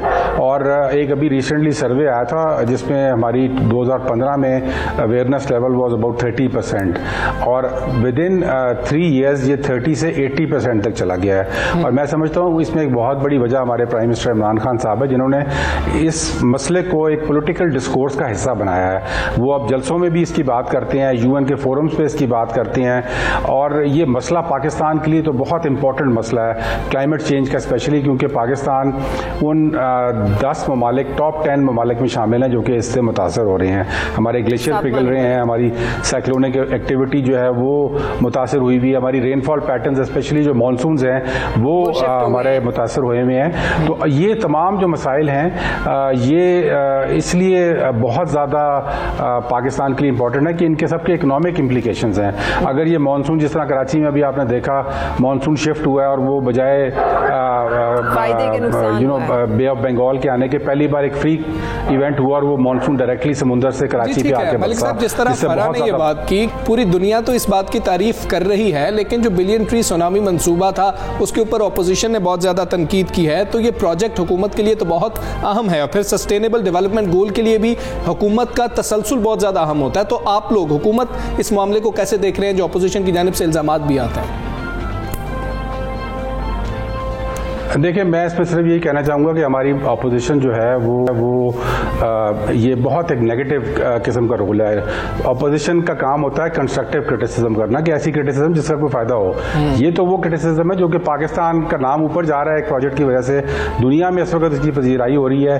दुनिया के जो सबसे बड़े अदारे हैं, WWF है, IUCN है, FAO है, ये वर्ल्ड इकोनॉमिक फोरम है, ये इस प्रोजेक्ट को मान रहे हैं, इसकी पजीराई कर रहे हैं। और वो सिर्फ इसकी वजह से नहीं मान रहे कि हम कह रहे हैं, उन्होंने आके इस प्रोजेक्ट के रिजल्ट्स ग्राउंड पे चेक किए हैं, उसकी वेरिफिकेशन की है। इंडिपेंडेंट थर्ड पार्टी रिपोर्ट्स इसकी मौजूद हैं। पहली बार ये प्रोजेक्ट ऐसा है जो कि जब केपी में हुआ तो WWF ने इसकी थर्ड पार्टी परफॉर्मेंस वैल्यूएशन की थी। पाकिस्तान में किसी पब्लिक सेक्टर प्रोजेक्ट की परफॉर्मेंस वैल्यूएशन कभी नहीं हुई। ये जरूर होती है कि फाइनेंशियल ऑडिट हो जाता है उसका, लेकिन परफॉर्मेंस ऑडिट पहले प्रोजेक्ट का ये हुआ और उसको तीनों बार जो है वो आप समझ लें कि 3 स्टार्स मिले अपनी परफॉर्मेंस ऑडिट के ऊपर, और उसकी वजह से दुनिया में इसकी क्रेडिबिलिटी बनी। इसमें ट्रांसपेरेंसी, टोटल ट्रांसपेरेंसी। अब ये इतना बड़ा प्रोजेक्ट है, 22 अरब पे ये प्रोजेक्ट शुरू हुआ था केपी में, और उसके बाद ये भी पहला प्रोजेक्ट था जो कि गवर्नमेंट की फंडिंग से हुआ, जो कि शुरू 22 अरब के PC1 से हुआ और खत्म ये हुआ 14 अरब। स्मोक का एक मसला है जिसके ऊपर ये कहा जाता है कि भारत में धान की फसल होती है, वो कटाई होती है, फिर उसको आग लगा दी जाती है, जिससे दिल्ली में बहुत ज्यादा जो है एयर क्वालिटी इंडेक्स है उसके अंदर मसाइल होते हैं, फिर पाकिस्तान खुसूसी तौर पर लाहौर में भी। तो क्या भारतीय हुकूमत से बात की है? और वैसे भी स्मोक के हवाले से क्या इकदाम ले रहे हैं? इंडिया से भी आती है धुआं ड्यूरिंग दिस सीजन, क्योंकि वहाँ पे बहुत ज़्यादा क्रॉप बर्निंग हो रही होती है। क्रॉप बर्निंग अगर यहाँ पे 10% पाकिस्तान में हो रही थी तो 90% इंडियन पंजाब में हो रही होती है, और उनका कंट्रोल वीक है, ये हमारे डेटा स्टेटिस्टिक्स शो करते हैं। और जब विंड डायरेक्शन चेंज होती है ड्यूरिंग दिस सीजन तो फिर वो स्मॉग आती है वहाँ से। उसके लिए अब कोशिश कर रहे हैं कि ये मोदी सरकार से ये भी बात की जाए कि भाई ये रीजनल इशू है, आप इसके ऊपर किसी फोरम पे, हमें पाकिस्तान ने तो ऑफर किया हुआ है कि किसी फोरम पे आप आ जाएं ताकि बैठ के एक ऐसी पॉलिसी बनाएं जो कि बॉर्डर के उस पार भी ऐसी हो और इस पार भी उसी तरह की हो। लेकिन इंडिया में अनफॉर्चुनेटली गवर्नमेंट ऐसी है कि वो बिल्कुल हट धर्म किस्म की गवर्नमेंट है, लेकिन उनको ये बताने की ज़रूरत है कि हमें एक रीजनल पॉलिसी चाहिए इस चीज़ के ऊपर। मैं हर जगह पे इसकी बात भी करता हूँ, अभी वर्ल्ड बैंक का फोरम था उस पर भी बात की है। तो ये तमाम जो मेजर्स हैं, इसलिए गवर्नमेंट बिल्कुल इससे आशना है कि ये चीज़ एक सीरियस इशू है लाहौर के लिए, और हम इसको इंशाल्लाह मॉनिटर भी कर रहे हैं इस बार और कोशिश करेंगे ये तमाम स्टेप्स लिए जाएं ताकि कम से कम उसका असर हो लाहौर पे।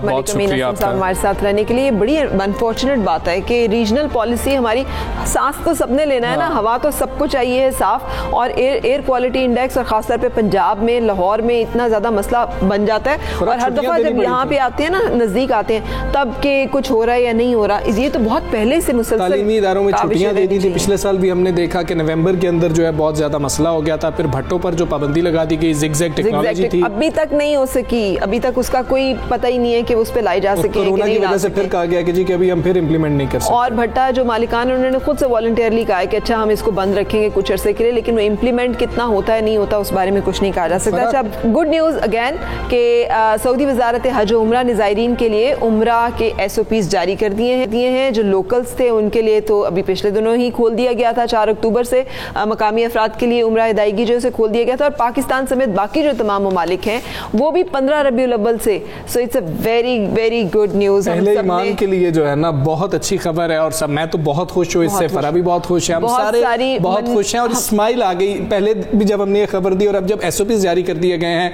तो बहुत ही अच्छा फील होता है कि इस तरीके की चीजें हो रही हैं कि अल्हम्दुलिल्लाह अब हम हरम शरीफ जा सकेंगे, हरम शरीफ में जाकर ज़ियारत कर सकेंगे। इसका जो एक इमोशनल और स्पिरिचुअल पहलू है ना, वो ये है कि हम जाएं ना जाएं, वो जो अल्लाह के घर के दर खुले हैं ना, वो जो एक फीलिंग होती थी फ्रस्ट्रेशन की कि आप वहाँ पे जितने लोग दुआ करते हैं वो सब अपने मुल्क के लिए भी दुआ करते हैं, सब लोगों के लिए, दुनिया के लिए भी दुआ करते हैं, तो जो दर ही बंद थे, आप वहाँ पे उन मुकद्दस तरीन मकामात पे जहाँ पे की हुई दुआ जो है वो रद्द नहीं होती, कबूल होती है, कबूलियत के ज्यादा जैसे परेशानी बहुत ज्यादा थी कि अल्लाह नाराज है, अल्लाह अपने घर में जो है, हम अल्लाह के घर में नहीं जा सकते। तो अब SOPs में जो है ना पाबंद कर दिया गया है ज़ायरीन को कि उम्रा अदायगी से कबल इजाज़तनामा लेना लाजमी होगा, और ज़ायरीन उम्रे की अदायगी से कबल मखसूस मोबाइल ऐप है जिसमें बुकिंग करवा सकेंगे। अभी ये जो 4 अक्टूबर से शुरू हो रहा है, मकामी वहाँ पर हैं, उनको ये इजाज़त दी गई, और सिर्फ 3 घंटे का वक्त मुख्तस कर दिया गया है कि इस 3 घंटे के अंदर जो है आप उम्रा कर सकते हैं। ब्रेक पे चलते हैं।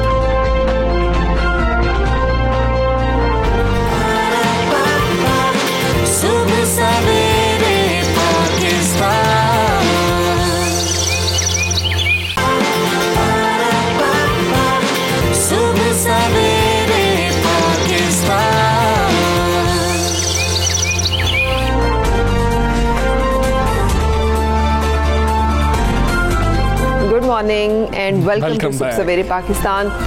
एक खबर जो बड़ी मुझे हार्टनिंग लगी, अच्छी लगी, वो थी जुमे की न्यूज़पेपर में, जहाँ पे शिबली फराज ने, जो कि वज़ीर इत्तलात हैं, उन्होंने कहा कि वज़ीर आज़म पाकिस्तान ने 16-17 बार मुझसे बात की है और वो इस चीज़ पर बड़े कंसर्न है कि पाकिस्तान टेलीविज़न के जो ड्रामे हैं वो उस कल्चर को प्रमोट नहीं कर रहे जो कि हमारे माशरे में एक बेहतरी ला सकता है, सेहतमंदाना रुझान ला सकता है, जैसे हमारे ड्रामे पहले कभी माजी में हुआ करते थे। और फाशी का उनसर है उसको बहुत ज़्यादा हाईलाइट किया गया कि जी कि फाशी होती जा रही है और जो हमारी अकदार है उसके मुताबिक ड्रामे नहीं बन रहे, स्टोरी लाइन पर भी कुछ तनकीद की। बिल्कुल, और उन्होंने ये भी कहा कि मोमिन खुसूसी बराए इत्तलात lieutenant general retired Asim Bajwa से कहा है कि पाकिस्तानी ड्रामों और फिल्मों को गैर अखलाकी और फहश मवाद से पाक करने के लिए हिकमत अमली लाई जाए और ऐसे ड्रामे पेश किए जाएं जिसमें इस्लाम की या पाकिस्तान की तारीख दिखाई जाए। वज़ीर आज़म का ये इनिशिएटिव था, ये जो अर्तुगरुल गाजी जो है पाकिस्तान टेलीविजन पे ब्रॉडकास्ट किया गया, जिसको पाकिस्तानी अवाम में बेहद मकबूलियत और पजीराई जो है वो हासिल हुई है। और यही वो एक चीज़ है जिससे ये सवालिया निशान खड़ा हो गया कि जो कहा जाता था कि लोग ये देखना चाहते हैं, अब अगर लोगों ने इस तरह के ड्रामों को पसंद किया है तो क्या लोग वाकई ये देखना चाहते हैं जो अर्तुगरुल गाजी में दिखाया गया, या जो ड्रामे हमारे यहाँ पर रिकॉर्ड तोड़ बिजनेस करते हैं लोग वो देखना चाहते हैं। इस बारे में हमने एक सर्वे किया है, ख़वातीन जो कि ज़्यादा टारगेट ऑडियंस समझी जाती हैं कि उनकी राय ली है, सो हम वो राय आपके साथ शेयर करते हैं।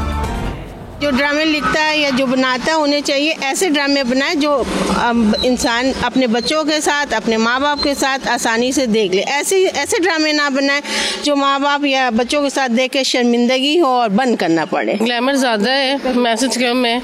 बाद ड्रामों में है मैसेज भी, मगर ग्लैमर ज़्यादा है और बस ये डायलॉग बहुत ज़्यादा अजीब से होने लगे हैं। अब पाकिस्तानी ड्रामे देखने के काबिल नहीं है। तुगल जो दिखाया उसमें इस्लामिक तारीख है। फैमिली में पहले बच्चे बैठते थे, सारे ड्रामे वगैरह देखते थे, लेकिन अब वो कोई बात नहीं रही। जो ड्रामाज हम लोगों को दिखा रहे हैं ये फैमिली के साथ देखने के बिल्कुल काबिल नहीं है। आजकल ऐसे ड्रामे आ रहे हैं कि हम फैमिली के साथ नहीं बैठ के देख सकते, बच्चों को भी देखना होता है, फिर बच्चे उनसे क्या सीखेंगे। आई थिंक पैमरा को रूल्स डिफाइन करने चाहिए ड्रामास के लिए। राय यही है कि हम फैमिली के साथ ये ड्रामा नहीं देख सकते। और यही सवाल हम रखेंगे खलीलुर रहमान कमर साहब के साथ, मुल्क के नामवर ड्रामा निगार हैं। Good morning, thank you very much Khalilur Rahman Qamar साहब हमें ज्वाइन करने के लिए। सबसे पहले तो सर ये बताइएगा, आपने सुना ये सारे लोग हैं इस वक्त वो यही शिकायत कर रहे हैं कि फैमिली के साथ बैठ के ड्रामे नहीं देखे जा सकते, आप क्या समझते हैं, ये राय उनकी ठीक है और क्या ये व्यूअर्स चॉइस के ऊपर ड्रामे बनाए जाते हैं? पहली बात तो यह है, अस्सलाम वालेकुम everybody who is listening and watching this time, और सलाम आपको फराह एंड यू टीम। पहली बात तो यह है कि ये राय नहीं है। 4 लोगों की अगर आप मुझे क्लिप सुनाएंगी तो आई विल नॉट बिलीव ये राय है।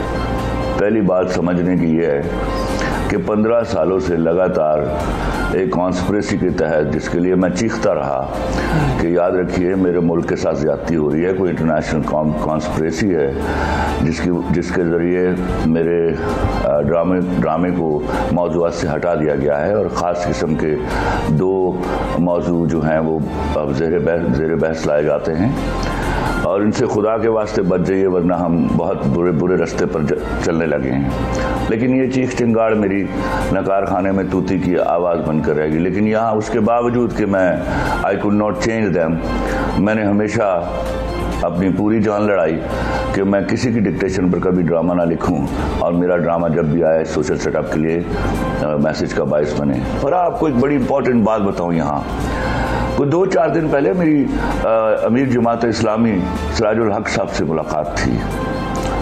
तो बातें करते करते उन्होंने मुझे बताया कि मैं जब KPK का वजीर था, वजीर खजाना था, तो बजट बनाते हुए वर्ल्ड बैंक ने हमें 5 अरब रुपए जो हैं वो उसका प्रॉमिस किया, लेकिन जब हमने बजट में डाल दिया, उनकी कमिटमेंट आ गई, तो कई देर उन्होंने हमें वो पैसे नहीं दिए। तो एक दिन मेरी प्रेसिडेंट वर्ल्ड बैंक से मुलाकात हो रही थी, तो मैंने कहा जनाब आपने हमें पैसे क्यों नहीं दिए? तो उन्होंने कहा जब आपके लड़के जो हैं वो सड़कों के ऊपर बिलबोर्ड उतारेंगे और उनके ऊपर मॉडल्स के ऊपर स्याहियां फेंकेंगे तो हम कैसे देंगे आपको पैसे? उन्होंने कहा ये स्याहियां फेंकते हैं या बिलबोर्ड उतारते हैं, ये हमारा कल्चर है। उन्होंने कहा सुनिए सिराज साहब, जब आप भीख लेते हैं ना तो साथ निसाब और कल्चर दोनों लेते हैं। ठीक। आप इस बात को अगर नहीं समझ पा रही तो खुदा के वास्ते मैं अपनी कौम से कहूंगा कि इस बात को समझिए। जब तक आप भिखारी रहेंगे, आप निसाब भी लेंगे, आप कल्चर भी लेंगे और आप इस तरह के मौजूआत भी लेंगे। ठीक है। अच्छा सर, इस बारे में भी बताइएगा ना, ये आशिर अजीम ने एक फिल्म बनाई थी जो इसी तरह से जैसे आप कह रहे हैं फाइनेंशियल करप्शन के ऊपर थी, वो कितना अरसा लटकती रही, प्रूव ही नहीं हुई, फिर मुश्किल से उसे इजाज़त मिली। सरमद सुल्तान की एक फिल्म है जो कि इसी तरह से ट्रांसजेंडर्स हैं उनके ऊपर और मौजूआत वो भी नहीं क्लियर हो पा रही। तो अगर कोई डेयर करता है कि डिफ़र करे इन मामला से, जो मर्द और औरत की तकसीम से ऊपर की बातें, हम तो मुआशरे की इस्लाह और बिगाड़ के हवाले से बात कर रहे हैं, तो वहाँ पर तो सेंसर लग जाता है, वहाँ पर तो पाबंदी, तो जो लगा पटा घिसा पटा एक मौजू है वो तो चलता भी है, बिकता भी है, ना कोई रोकता है, ना कोई उसको उसमें किसी को तकलीफ होती है। तो इस मामले पे भी मैं चाहूँगी कि आपकी राय हमारे सामने आए। बिल्कुल, चूंकि जो ही बात करप्ट लोगों के ऊपर आती है वो सब के सब इकट्ठे हो जाते हैं। वो आप इस वक्त मुल्की सियासत के ऊपर देंगे। और जहां तक ट्रांसजेंडर का इशू है, देखिए मेरा Sarmad is friend of mind. मैं समझता हूं कि अभी हमारी इंडस्ट्री फल फूल नहीं रही, लोग इतने तालीम याफ्ता नहीं हैं, और ना ये इतना बड़ा इशू है कि इसको बाकायदा इंट्रोड्यूस करा दिया जाए कि transgender is the issue which should be discuss first and बाकी सारे मॉरल इश्यूज जो हम रहने दिए जाएं। मैं सवाल ये पूछता हूं, इसी तरह एक ऐसा कॉन्सेप्ट उठाया जिससे मां सिवाय इसके कि मुल्क की शक्ल डिस्टॉर्ट और कोई ऑब्जेक्टिव नहीं निकल रहा था। मुझे बताइए ऐसे कितने वाकयात हो रहे हैं पाकिस्तान में। लेकिन याद रखिए फराह, मैं आज फिर कहता हूं, ये एक सोची समझी साजिश है। जब भी फंडेड पैसों से फिल्में बनेंगी और ड्रामे बनेंगे ना, तो इसी तरह के सब्जेक्ट पर डिस्कशन होगी जिससे मेरे मुल्क की शक्ल बिगाड़ के दिखाई जाए। जी ठीक है, ये फरमा दीजिएगा कि एक हमेशा से जो नैरेटिव चला आया है कि भाई फवाशी इसलिए हम डाल देते हैं, उसका अंसर इसलिए होता है क्योंकि मकबूलियत ही तब मिलती है कुछ ऐसा अंसर मौजूद हो। फिर ये बहस तब शुरू हुई जब अर्तुगरुल गाजी दिखाया गया, और अर्तुगरुल के हवाले से फिर ये बहस शुरू होगी, भाईजान हम तो ये भी देख सकते हैं, अगर आप ऐसा बनाएंगे तो हम तो देख लेंगे। इस पर आप क्या कहेंगे? ये हमेशा से ये नैरेटिव चला आ रहा है कि लोग नहीं देखते। देखिए, सबसे पहले तो ये किसी ने आपको गलत कहा है कि कहीं हमारे शोबिज़ हलकों में भी ये बात मौजूद है कि हम फहाशी दिखाएंगे तो लोग ज़्यादा देखेंगे। पाकिस्तान का जो कल्चर है वो थूक देते हैं ऐसी फिल्मों को, ऐसे ड्रामों को। जहाँ तक अर्तुगरुल गाजी का ताल्लुक है, आप उसको इस एक दूसरे एंगल से लीजिए कि ये वो थर्स्ट थी हमारी ऑडियंस की जो टर्की के इस ड्रामे ने आके पूरी की है। हम बदकिस्मती से हमारे चैनल्स ने कभी इस तरह का मुहिब्बे वतन हो के ना सोचा कि हमें अपने लोगों की ऑडियंस को अपने असली और सच्चे हीरो दिखाने हैं। ये काम किया आके टर्की के अर्तुगरुल ने। I believe Ertugrul is an eye opener for us. This is high time we should be going for such place or we should be introducing our heroes. ठीक है। अच्छा, खलील रहमान कमर साहब, मोहब्बत का पैगंबर कहते हैं लोग आपको सर। इतने खूबसूरत आपने ब्लॉकबस्टर ड्रामे दिए हैं, मौजू मोहब्बत रहा, एक मुनासिब तनासुब में आपने उन तमाम चीज़ों को डिस्कस किया। अब आप कह रहे हैं कि फाइनेंशियल क्राइम्स और इस तरह की चीज़ें होंगी, तो क्या आप खुद भी लिखने का सोच रहे हैं ऐसी चीज़ों के बारे में, ताकि एक ट्रेंड तो मिले ना, लोगों को पता तो चले कि क्या करना है क्या नहीं करना। जो वज़ीर आज़म पॉइंट आउट कर रहे हैं, आपकी सोच भी उससे हम आहंग लग रही है, तो फिर देर कहाँ पर होती है? ये मामला नज़र क्यों नहीं आ रहे हमें ठीक होते हुए? ड्रामे ऐसे दिखाई क्यों नहीं दे रहे? पैमरा को क्यों बैन करना पड़ रहा है मुसलसल ऐसे ड्रामों को जो गैर अखलाकी मवाद, डायलॉग्स और मनाजिर पर मबनी? आप अच्छी तरह जानती हैं, you know me from years कि मैं ऐसे ड्रामों में हमेशा ऐसे टचेस भी हमेशा रखता रहा हूँ जिसमें पॉलिटिकल, जितना मैं कह सकता था ना, जिस तरह मुझे पता था कि सेंसर होने से बच जाएगा और मैं शुगर कोटेड बात कर जाऊँगा, वो मैं करता रहा हूँ। वो मैं लव लाइफ लाहौर में भी की, मैंने प्यारे अफजल में भी की, एंड मैंने ये दस्तक और दरवाज़ा में भी की। तो I have been talking about it. But याद रखिए, मोहब्बत, जब मैं मोहब्बत को भी लिखता हूँ ना, तो मोहब्बत भी डरी हुई है करप्शन से। अच्छा, उसकी वजह क्या है? बेसिकली जब माशरे में करप्शन से पैसा आता है तो दो जगहों पर लगता है वो। The bigger portion is invested in real estate, और बाकी का पैसा, याद रखिएगा, बहुत बुरी लगेगी बात, but I tell you on this channel, बाकी का पैसा 2 नंबर औरत के ऊपर खर्च होता है, जिसकी वजह से माशरे में इतना बिगाड़ आता है जिसको आप आसानी से झेल नहीं पाएंगे in years to come if you do not really counter it right now. ठीक है सर, लेकिन वो जो पैसा खर्च करता है उस मर्द का नंबर कौन सा होगा? वो भी घटिया मर्द है, याद रखिएगा। करप्ट दुनिया में सबसे बुरा मर्द परहैप्स आई बिलीव, मैं तो किसी रिश्वतखोर आदमी को पास बैठने नहीं देता हूं, ये मेरा रहा है जिंदगी भर उसूल। आई वुड लव कि ऐसे लोगों को डिस्करेज किया जाए, इनका सोशल बायकॉट किया जाए, इनकी जेब में सिर्फ पैसे कागज की हैसियत से रह जाए, इनकी इज्जत ना रहे। Don't respect them because of money, you know. बिल्कुल सही sir, thank you very much. आपका हमारे साथ इनपुट रहा ड्रामों के हवाले से, जिस पर रुझान बहुत ज़रूरी है, इसलिए कि मुझसे बहुत सारे लोग पूछते हैं आपने एक्टिंग क्यों छोड़ दी। बहुत बड़ी वजह ये थी कि हमजा आपको ना मतलब जब आपने वो मनाजिर या ड्रामा रिकॉर्ड करने के बाद उसके आने और होने के बाद घर भी तो जाना है ना, और जब आपके अपने घर वाले जो हैं वो आपको ऐसे देखें और आपको शर्मिंदगी का एहसास हो, तो वो कोई भी जो काम है उसका मतलब सिर्फ पैसा कमाना नहीं हो सकता, उसका मतलब ये भी है कि आपको उसमें वो जैसे कहते हैं जहनी रूहानी सेटिस्फेक्शन। मतलब आप भी इस बात से जो है पूरी तरह इत्तेफाक एग्री करती हैं। इस आज की स्टोरी को यहाँ पे पिक करने का मतलब भी यही है कि हमारे ड्रामे खलील रहमान कमर साहब की बहुत अच्छी तहरीरें रही हैं, बगैर बहुत कंट्रोवर्शियल हुए बगैर भी इश्यूज को हाईलाइट किया जा सकता है। कैसे, that is yet to be seen. ठीक है, एक ब्रेक की तरफ चलते हैं फराह, फिर दीगर कुछ स्टोरीज हैं उन पर भी बात करेंगे।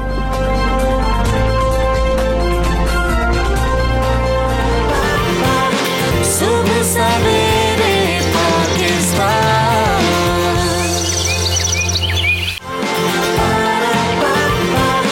सुबह सवेरे पाकिस्तान।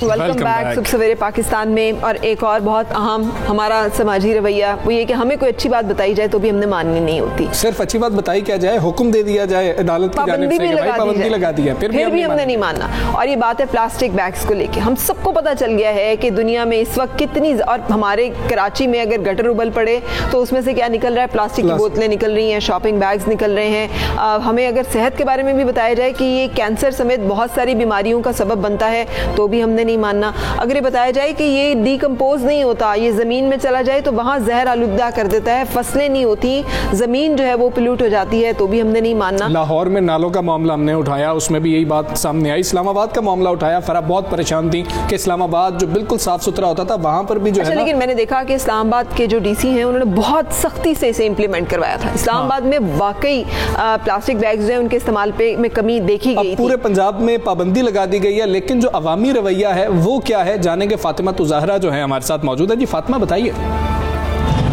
जी बिल्कुल फराह और हमजा, ये एक इंतहाई अफसोसनाक और तशवीशनाक सूरत हाल है कि प्लास्टिक शॉपिंग बैग्स जिनको मुकम्मल तौर पर लाहौर में बैन कर दिया गया है, वो आज जो है मुख्तलिफ दुकानों पर उनका इस्तेमाल नज़र आ रहा है। शहरी भी उनमें चीज़ें डालकर अपने घर में लेकर जा रहे हैं।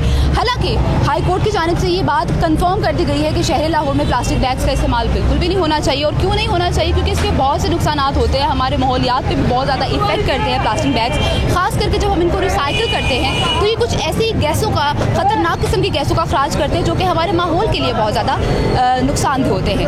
अब यहाँ पे आज मैं आई हूँ, यहाँ पे भी दुकानें जितनी भी मैंने देखी है, यहाँ पर भी बहुत ही ज़्यादा तादाद में शॉपरों का इस्तेमाल किया जा रहा है जो कि प्लास्टिक की शॉपिंग बैग्स हैं। कुछ दुकानदार भी हमारे साथ मौजूद हैं, उनसे भी बात करते हैं, उनका भी मौक़िफ़ जानते हैं। जी मुझे ये बताइएगा कि जब एक चीज़, एक कानून आ चुका है कि प्लास्टिक के शॉपिंग बैग्स को इस्तेमाल नहीं करना, तो फिर आप अभी तक क्यों प्लास्टिक की शॉपिंग बैग्स अपनी दुकान पर इस्तेमाल करें? अस्सलाम वालेकुम। हमें अभी तक कोई आके किसी ने कहा ही नहीं है कि ये शॉपर इस्तेमाल ना करें या इसके मुतबादल ये चीज़ें इस्तेमाल करें, वो और बर्तन इस्तेमाल करना है या शॉपर और इस्तेमाल करने, हमें अभी तक कोई नोटिस नहीं मिला। मतलब यहाँ पर जितनी भी दुकानें, आपको कहने का मतलब है वहाँ पर कोई भी बंदा हुकूमत की जानिब से या किसी प्रॉपर इंतजामिया की जानिब से नहीं आया जिन्होंने आपको बताया हुआ कि शॉपिंग बैग्स बिल्कुल बैन कर दिए गए हैं? जी नहीं, ऐसा कुछ नहीं है। ऐसा कुछ नहीं है, ठीक है। दुकानदारों का मौक़िफ़ हमने जाना, कुछ शहरी भी हमारे साथ मौजूद हैं, उनसे भी बात करते हैं और जानते हैं। जी मुझे ये बताइएगा कि जब आपको पता है कि एक चीज़ मुकम्मल तौर पे बैन है, तो क्यों प्लास्टिक शॉपिंग बैग्स का इस्तेमाल आप कर रहे हैं? आज भी सामान अगर लेकर जा रहे हैं तो प्लास्टिक की शॉपिंग बैग्स में लेकर जा रहे हैं। ये कि अगर गवर्नमेंट इसको बैन कर रही है तो मुकम्मल पाबंदी पे अमल करवाए, ये गवर्नमेंट का काम है। हमें तो मजबूरी, हमने आना है सौदा लेना, दुकानदार ने शॉपर बैग में देना, हमने ले जाना। अगर गवर्नमेंट मुकम्मल अमल करवाए तो हम इसका मुतबादल दे दो, हमने तो सौदा लेना वो उसमें डाल के हम ले जाए और हम भी उस पर अमल करें। गवर्नमेंट की पाबंदी पे। ठीक है, शहरियों का ये कहना है कि क्योंकि ये काम सारा गवर्नमेंट का है, हुकूमत वक्त का है कि वो कोई ऐसी सूरत हाल देखे, कोई ऐसा लाएअमल इख्तियार करे कि मुकम्मल तौर पर जो शॉपिंग बैग्स हैं उनका इस्तेमाल बंद किया जाए। मैं आपको ये भी बताती चलूँ कि रिसर्चर्स के मुताबिक अगर अब भी शॉपिंग बैग से इस्तेमाल को बंद ना किया गया तो आने वाले वक्त में, आने वाली दहाई में 3 गुना ज़्यादा मिकदार इनकी समुद्र में हो जाएगी, जो समुद्री जानवरों के लिए, समुद्री जानदारों के लिए बहुत ही ज़्यादा खतरनाक साबित हो सकती है। जानदारों के लिए ये बाद में जाकर इतनी नुकसानदेह होगी ना, पहले तो ये हम जानदारों के लिए जो है जिंदगी का मसला यहाँ पे बना हुआ है। मुझे हैरत है, वैसे लोग कह रहे हैं हुकूमत जो है वो, हमें किसी ने बताया ही नहीं कि हमें, अब फातिमा बता भी रही हैं तो वो कह रहे हैं जी आपको पता तो नहीं, हमें ना नोटिस आया है, ना हुकूमत चल के इधर आई है, ना हुकूमत ने हमारे पांव पकड़े हैं कि भाई ये काम प्लीज ना करें।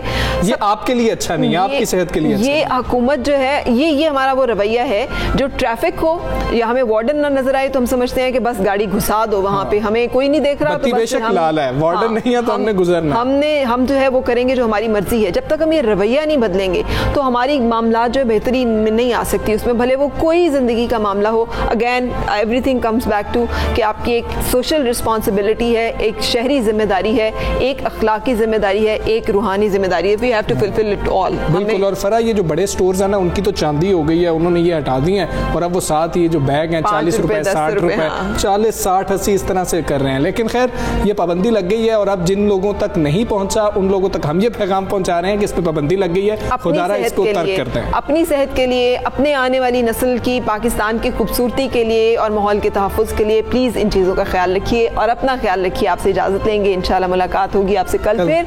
Have a good day. Allah हाफ़िज़।